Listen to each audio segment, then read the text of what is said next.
When the COVID-19 virus started spreading across the globe in March of 2020, the whole world went into lockdown. That left a lot of people with way too much free time. That left gamers with way too much free time. When gamers have too much free time, well, they resort to gaming. The struggle for me and my friends was picking a game for us to play. You see, my friends and I all have a hodgepodge of gaming systems. Some have PC, some have Xbox, and some only have a Mac. What? Usually, that meant we couldn't play the same games as each other. However, a good few of us do own a Switch, and ultimately, our choice of game became very clear.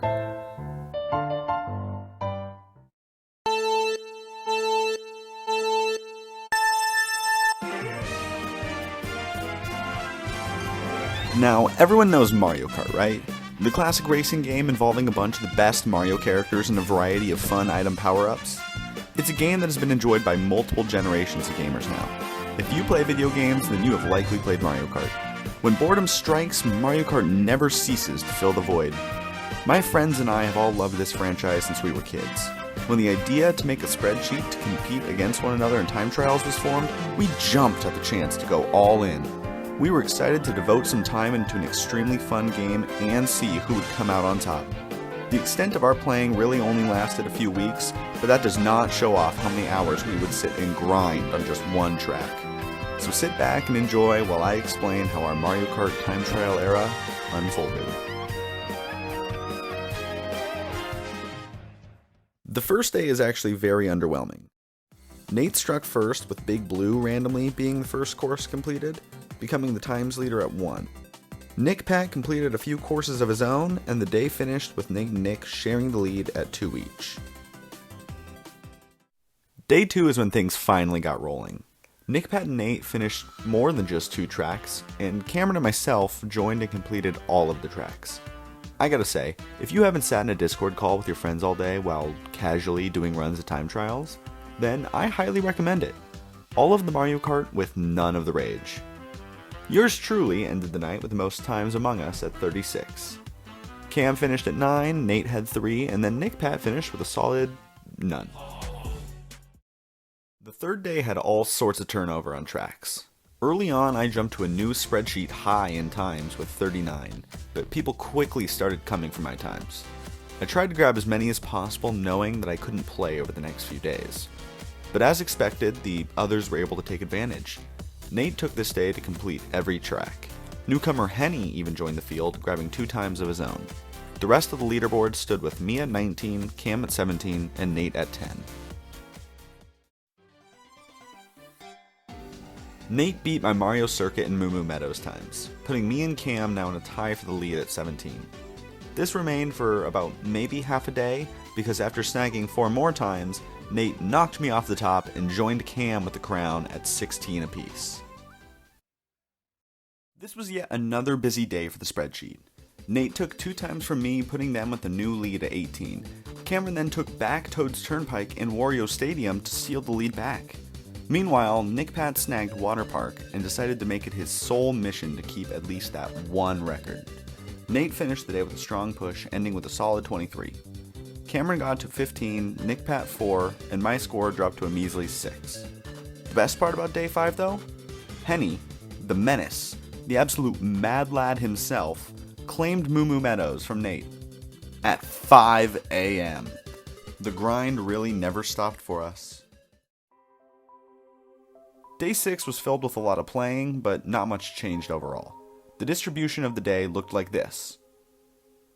Oh yeah, and no one played at all on day 7 either, so... Nate took a huge lead by grabbing 33 of the records in the morning. No one else was playing, and they took complete advantage of the situation. By night's end, which was 4 a.m. mind you, Nate held 43 records. Nick Pat stood strong with Water Park, Cam held Mario Kart Stadium and Animal Crossing, and I was hanging on to Hyrule Circuit and Baby Park. I was flabbergasted when I checked the spreadsheets the next day. All hope seemed lost. 43 records? After this long? After all those hours spent grinding? We did this to see who was best, and it appeared like the results might be in. Was it really over? You didn't think I'd give up that easy, did you? Day 9 was my day. I started with Mushroom Cup and worked my way down. I spent some time on Water Park, but I ended up skipping it. Nick Pat really drove that time as low as possible. I played for a good chunk of the night and managed to get within 6 of Nate at 20 times. You see that, Nate? I'm coming for those times. Better watch out before I make the come. Yeah, that didn't last long. Plus, the constant Mario Kart for days on end was getting to us, so no one really played for about a week. Nate played a lot today and reclaimed most of the tracks. Just like that, they jumped all the way back up to 35, leaving me at 11 and 1 for Nick, Pat, and Cam. However, I was not about to take this lying down. I would not be denied on my quest to Mario Kart greatness. I took all the times in the Flower Cup, all the times in the Star Cup, Special Cup, Shell Cup, Banana Cup, Leaf Cup, and most of the Mushroom Cup. Curse you, Nick Pat! After another purge of times by me, I now stood at 29, Nate 17, and Nick and Cam both still with 1. Things were good. But things can always get better. I woke up today a determined man, only one goal in mind: have the best time on every track. I grabbed my controller at high noon and began gaming for hours. I was trying new kart combos, new shortcuts, new tactics, whatever it took to beat those ghosts. By nightfall, I had 47 of the best times between me and my buddies. Every record except for one. That's right. Up next was the bane of my existence. The track that was being held onto by a psycho person. Yes, I had to complete Water Park. And I was prepared to go all night. Oh, I beat it in an hour. Huh. Even Yoshi's Circuit took more time than that. Maybe we aren't actually very good at this game. Anyway, I had just done what no one had yet done. I managed to have the best times on every track among us. I got so excited I even made a TikTok.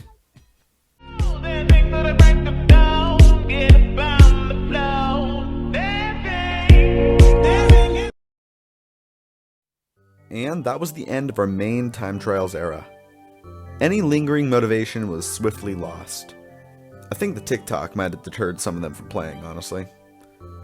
Like I said, the hours of time spent perfecting certain tracks are not fully displayed. Yet, even after all that time, we still love Mario Kart. If anything, we were excited to play Versus mode again. The spreadsheet didn't totally die though, so here's how things shaked out after. Nate managed to take a few of my records, but I stayed in the lead at 40. In November of 2020, there was a small resurgence as people played for a couple days. Nick Pat, of course, took back Water Park. Cam even snagged a few times of his own. Things got pretty interesting as Nate nearly passed me in tracks at one point, getting to 18, but never closing the deal. In December, we let this guy Trenton, who we call T-Man, join the spreadsheet.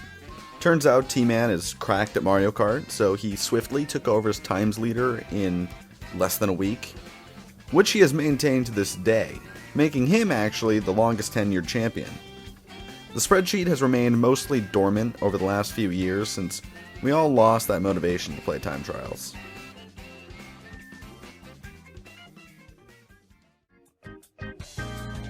So, who's the best? Well, that's a tough question to answer. 3 different people have held all or most of the records at a single time. Nate took a strong early lead, but eventually I overtook them. Once I let my guard down, a new king and T-Man rose to the top. Nick Pat was victorious in his own right. He managed to hold on to Water Park at all costs. Everyone had their moments to shine. And who knows?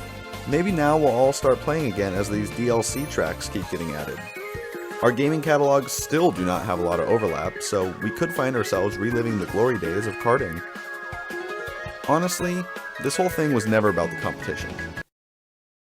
Okay, fine, it was mostly about the competition, but we just wanted something to play together. The best part is that the spreadsheet is always there.